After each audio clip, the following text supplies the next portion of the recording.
Call the meeting to order. Okay, see, we're all here. Okay, additions to the agenda. There was one update to the consent agenda, and then the expenses and revenues were linked. They were sent out after I received them after the agenda, so those have been linked in as well. A motion to approve the agenda. Second. Gerald seconds. All in favor, say aye. Aye. The agenda is approved. Is there public comment? None. So we've got a consent agenda. Cheryl? Cheryl, do you want to review bills?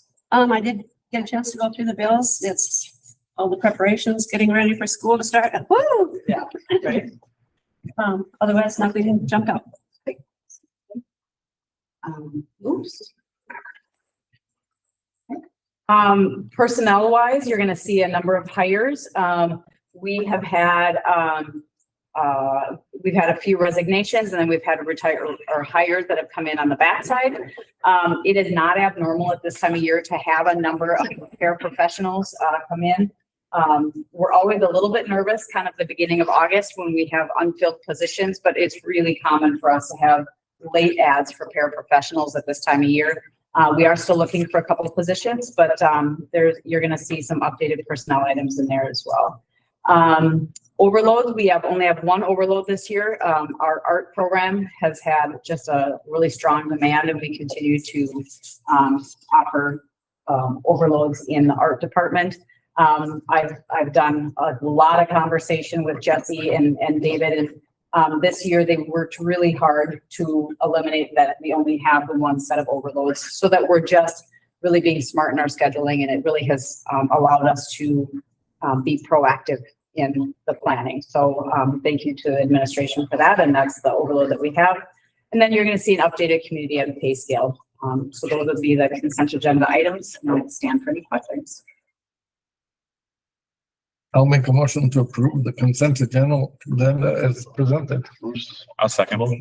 Thomas seconds. All in favor, say aye. Aye. Opposed, and it passes. On to communication items, beginning with our superintendent. Okay. So we had a great in-service today. So something that was a little bit different. Yesterday was a work day. Traditionally, we have our back to school kind of kickoff on Monday, and due to some paraprofessional training opportunities that they have on Wednesday, we decided to have our kind of more scheduled times Tuesday and Wednesday, so they could have 2 work days and a longer weekend on each side. And we just felt it was a little bit more friendly. The preliminary feedback was actually that it was kind of a nice change. I think teachers had an opportunity to be in their classrooms yesterday a little bit. Did a little bit of proactive scheduling. So today we had a great opportunity to hear Jerry Sparby.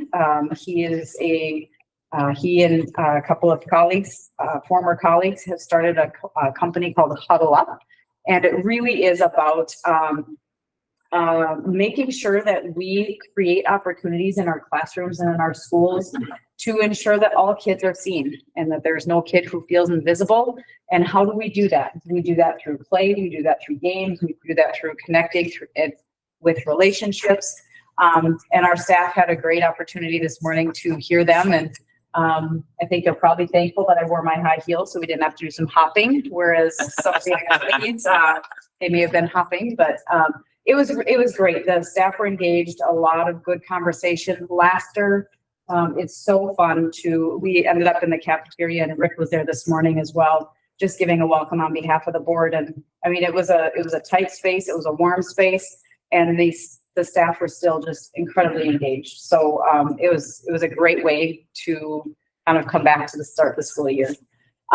Just a couple calendar reminders. We will have our 2-hour late starts again this year. The feedback from the survey last year was that let's give it another round. And so we're going to have 2-hour late starts again throughout the school year. So just a reminder to families to be checking the calendar and posting for those 2-hour late starts. And then a reminder also that although we do have free lunches, we encourage families to fill out the application for educational benefits. That there will be those forms at open house and the meet and greets tomorrow as well. So again, the reason that that's important is because that is a way that our districts compensatory funding is determined.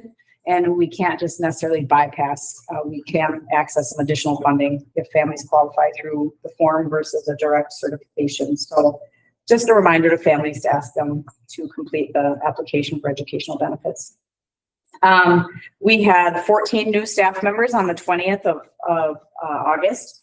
Again, it was a fun day, kind of getting to know them, getting to know who they are, setting some goals, digging into what makes them tick, and really just kind of the nuts and bolts of the district. And I think it's a nice time to have custodial staff, food service staff, teaching staff, paraprofessionals, all of them together to really kind of just learn about the Paynesville area schools. So that was a good day as well. And then I'm excited to tell you, if anybody was paying attention at the work session, I had a high level conversation about our fourth grade section. We were able to post and find a fourth grade teacher. And so we're just ecstatic that Mr. Craig Clocker, who's done some subbing for us throughout the community, will be able to take on that fourth grade section for this year. So that was a whirlwind, and we're grateful that he was available. But so those are the key updates that I have for my administrative report, unless there's any questions on those. We technically get many people showing up the first day of school that we have not coming, or any expectation of that or not? I would say it's more likely at the secondary. We don't have quite as many at the elementary that would come like that last day. It's not unheard of, Rick. We do have, sometimes there are just really late moves that things are unforeseen for families, and our staff have really done a nice job. Just they adjust and they make it happen. So,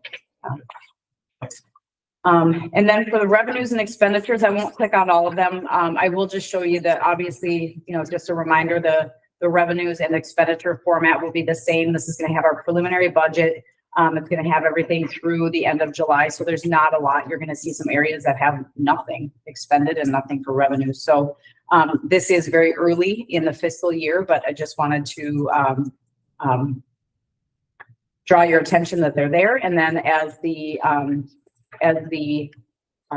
move into the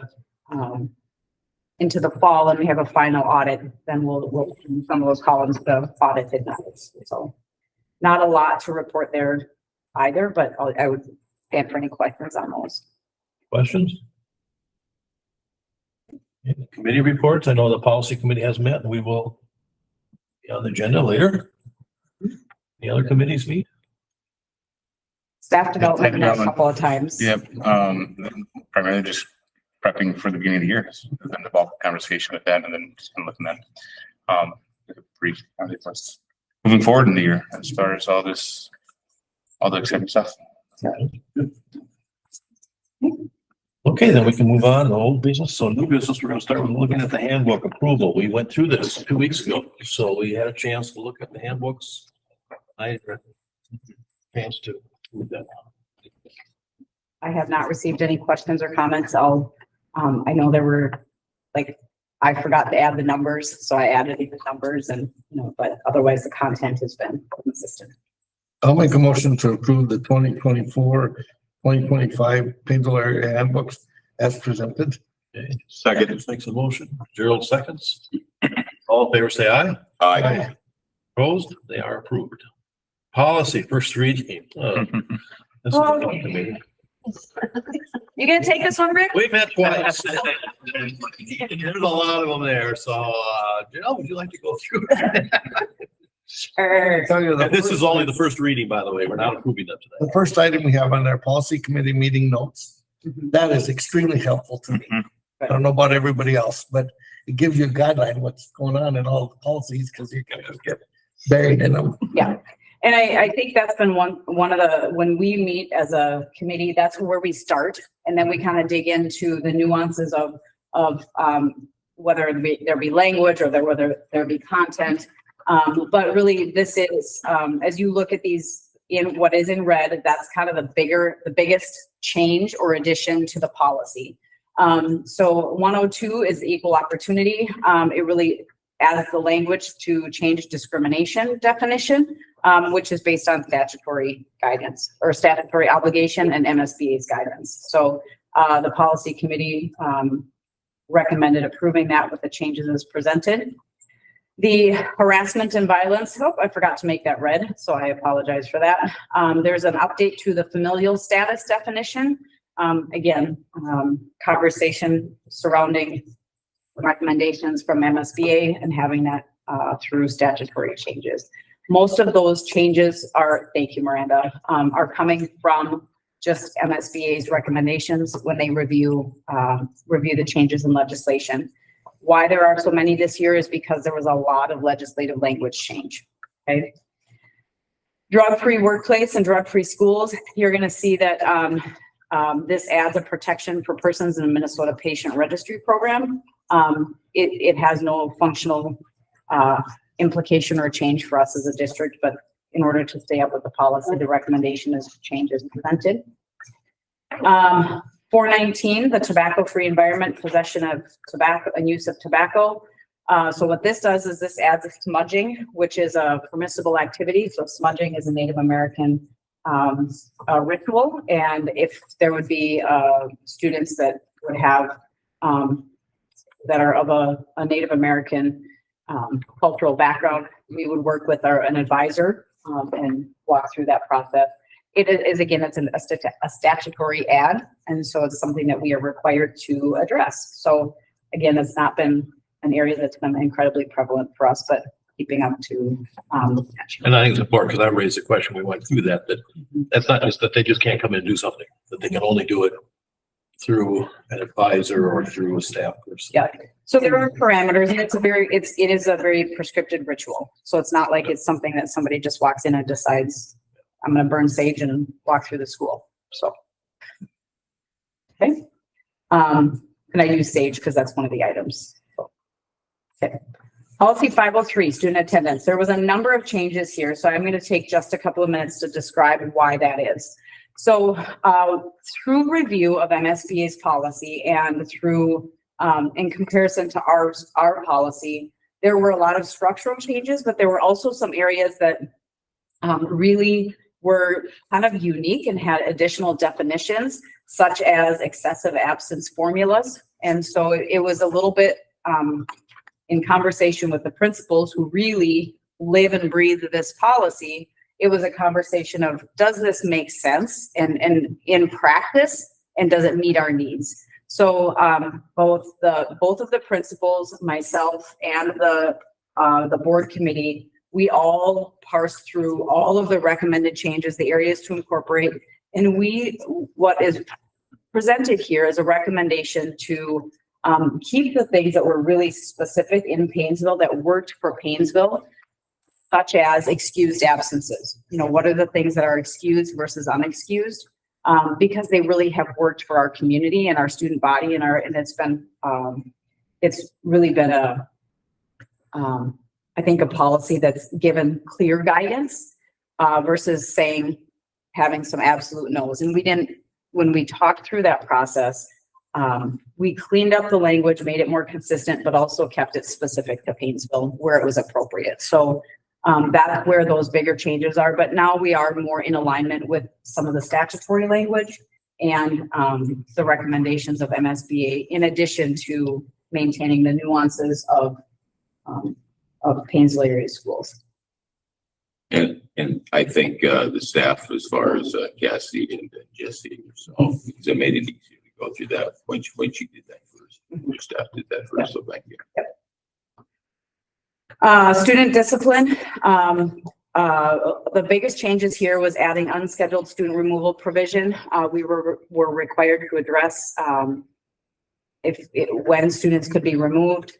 So it's really about creating our multi-tiered systems of support interventions, and if students are removed from class, to do the interventions and things like that. It's kind of those, if I pull a student out to do that, what does that mean and how does that work? So that's where the language recommendations came in for student discipline. Again, student discipline was reviewed about a year ago because there were a number of changes to, for example, not using recess, not taking away recess as a discipline. So that this policy has been reviewed twice within the last 2 years. Protection of and privacy of pupil records. So it adds explanatory note for directory information. So last school year, there were some, or the last legislative session, there were some tightening of the directory information, and this provided some clarity for directory information. Student medication and telehealth, the biggest context here is it adds language that if we have staff and space, we may have the ability to provide opportunities for students to access mental health therapy remotely in our spaces throughout the school day, instead of them having to leave to go to an appointment and come back. At this point, we have a co-located mental health provider who is providing services on site, but we haven't had an opportunity to provide virtual services due to supervision and some of those components. So we'll look at it if it comes up as an ongoing or as a request or a consideration, but at this point, we've really not had the supervision to provide that opportunity. Student disability non-discrimination updates the language around the definition of a disability. Title IX sex non-discrimination policy and the grievance procedures. What you're going to see in here is, that's not correct. I need to go back to this. So our Title IX recommended policy. So Title IX came into, there are new regulations that took place August 1st. And with those regulations, there are some components that make it easier for a school to navigate. But there are very prescriptive processes that a school district has to follow. MSBA had and you'll see what our old policy was. It's about a 26-page policy. I attended a MSBA conversation. I've been in 2 different legal firm conversations around Title IX. And really what our legal counsel is recommending is a very streamlined, like the requirements of Title IX as put out by the Office of Civil Rights. And so that's what you're going to see as a recommendation. So if you look at the length of our actual policy, it is very, very short, because it really is dictating that we are going to, it's who you have to make a report to. And then we have to follow the processes that are outlined. The 2 principals, our Dean of Student and myself, have been through formal training. So we have met the requirements of the law. And then the second document is the grievance procedures and process that are an amendment to policy 522. So our recommendation when we sat and walked through this information, and again, MSBA, they explicitly stated there are so many nuances to this policy. You may want to just consult your legal counsel for their recommendation. And the firm that represents our school district did do a Title IX training. That's where Cassie, David, Michael, and I were able to attend. And this is the policy that they've recommended for us to adopt. So what the policy committee discussed was that adopting the minimum requirements policy would be advised over MSBA's 26-page policy. Okay. So I have to look at why I think I did a copy paste and I pasted the wrong color. So I will update that before our next meeting. So Miranda, can you make a note of that for me? Thank you. Any questions on that? We've been following Title IX procedure since the last go round, but these regulations took place as of August 1st. It's a monster national conversation. Yeah, it is. Yep. So it's gonna be moving around all over. And this having less in this context is better for that.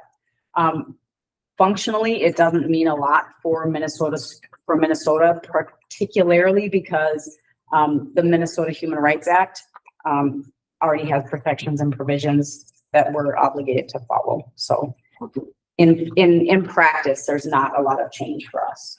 Okay. Recommended policy changes to 524 as the cell phone provision. So if you remember last year, midway through the school year, the board approved a revision to the handbook so that middle school students could not have access to cell phones. And so now we are no cell phones K-8, and then really reinforcing again that cell phones must be put away in 9 through 12 in non-instructional spaces, and they are all prohibited from any bathroom and locker room. So we had already met the obligation. What this policy says is that school boards are required to review and practice and adopt a procedure. What you're going to see here is that acknowledging that the school board has set a practice. By approving the handbooks, you are approving the practice of our cell phone implementation. Okay. Use of peace officers. So the recommended changes here is to add in the resource language, the language to that updates the use of a school resource officer. A year ago, we were having conversations across school districts as to whether or not SROs would be willing to stay in schools because of some statutory language that was passed. And so this is one of the areas where the language has been updated based on the statutory changes. It was actually one of the first bills that was passed in the legislative session this year, because schools and the organization that supports all of our law enforcement, their state organization, they raised a number of concerns. And so our legislators heard that, and there's been changes to statute, and this reflects those changes. So I had talked about that there's a change to remove world's best workforce, and our world's best workforce language has been removed, and it is now, oh my goodness, comprehensive achievement and civic readiness. So semantics. So that's better. So the process is still the same, and I know. So you're going to see that as a primary reason for curriculum and instruction, curriculum development, and systems accountability. Okay. Credit for learning. There was some conversation around how we issue credits with post-secondary schools and with college in the schools, and when students are dual enrolled, or if they're taking classes there, and how they transfer in. Jesse spent some significant time walking through, and everything is alignment. But so we made sure it matches what we are doing in practice, in addition to the statutory regulations. So the recommendation would be to approve those as presented. Student transportation, biggest thing here, and I guess I don't remember if I had a conversation with the principal about this. I think it's going to be a bigger issue for secondary, but e-bikes 50 cannot be ridden to school under 15 years old. So maybe it won't be an issue, but maybe it will. We'll just have to keep an eye on it. But that adds the e-bike provision. And then crisis. MSBA. I believe, I'm going to go back So they're here. recommending also. I believe so. Oh, interesting. Yeah. It's an interesting conversation because they are all over the place. Yeah. Oh, they are. I think the bigger thing is, are they, it's a powered bike and they're 15. I appreciate that. Just even in my neighborhood, the number of people riding around, and I have time to see youth driving around some of these bicycles and scooters and whatever else, and not really stopping at street corners and not really doing this and that. And I just think about, yes, come school's time, and if there's a lot of traffic, there's a lot of extra everything else, and you just on that safety aspect, I think it just makes sense. Yep. Well, they weigh 40 to 60 pounds. And all they gotta do is actually hit the throttle and they can run over themselves. Oh, it's, Yeah, Or and others. I know of guys that are older and have run into themselves with their own e-bike because they were reaching for the handlebars and grabbed the wrong lever and away it goes. Yeah, well, it's interesting discussion because I didn't run into them, but they're on the bike path and I'm on the bike path and they go whizzing by you. I say, well, it's not a motorized vehicle. Well, it is. It says no motorized vehicles, but they don't think that. It's a bike. so. Introduce a motion to approve the 2022-2026 pupil transportation agreement as presented. No, we're not. We're not. Yeah, I'm sorry. And we're still on the policies, Oh, so, okay. okay.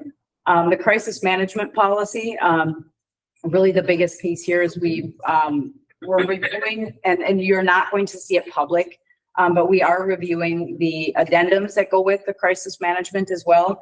The reason those aren't public is because obviously those are internal, for our practices. And we don't always want other people outside of our building to know what our internal practices are. But, and then there's a permissive cardiac emergency response plan that, it says that you can add it, but at the time of this policy, introduction, it has not been released. So we're gonna keep our eyes on that. And when that comes out, we can review the policy as well.